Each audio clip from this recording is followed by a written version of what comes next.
Hey everyone, it's Mary Ann Pizzatola. I want to finish doing the critique of Michael Mulgrew's email this evening. Today is Friday, December 9th.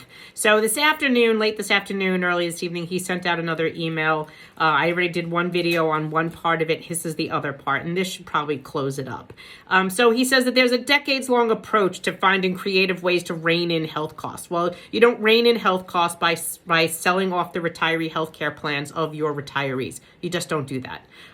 That to me is not a solution. And the only thing you guys have been doing is kicking the can down the road. You've been finding irresponsible ways of trying to save money, lowering your healthcare benchmarks, giving away your plans, putting copays in place, actually transferring the cost of healthcare to your employees and retirees.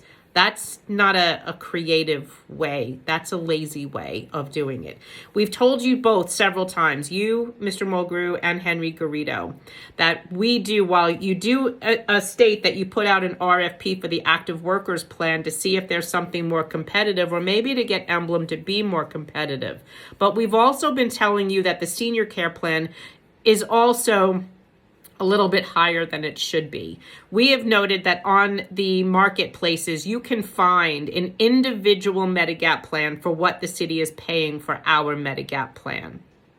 And we have two insurers that have told us that with the plan that we have, that they could do that plan for $30 to $50 less. One on an average was between the two. So we know that there are other savings out there, and we have an entire spreadsheet on how there can be savings. So I'm not going to agree with you there that you've been finding ways to rein in healthcare. Healthcare was always expensive. If you go back to the documents from the 60s, 70s, and 80s, they all say the same thing. Healthcare costs are skyrocketing. You're not saying anything new.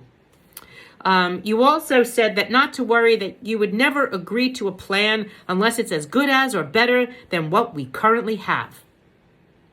Michael, darling, you did actually approve to the last plan, which was really crappy. And yet our fear is you would do it again, especially because you are insisting on using a Medicare Advantage product. Then find other ways of being able to do insurance for seniors that earned and paid for what we have. And you committed to healthcare savings, but it shouldn't be borne on my back. So I'm sorry if most of us don't trust you. This last plan was an abomination. And insisting on putting us in a Medicare Advantage product because you will get the money from our plans into the stabilization fund, and the city will get profit sharing, which will probably be given to you too. And who loses? Retirees. And your future retirees. Gives us no faith in what you're doing. You should not be looking at Medicare Advantage. You should not be looking at privatizing Medicare. You should not be looking at privatizing a public health benefit and then out the other side of your mouth talking about being against charter schools and privatizing public education. It's kind of the same thing, Mike. So you're looking for ways for savings? There's ways out there. You want to learn about what we've found? Give me a call. You got the number. But don't force us into a Medicare Advantage plan, because none of us are going to buy it. Have a great weekend. And stop sending out BS. And fact check everything you put out. Please cite it. You're a teacher, dude. Cite it like you would a bibliography. Attach documents, factual, city documents, like these, where you drop the benchmark rate for HIP HMO.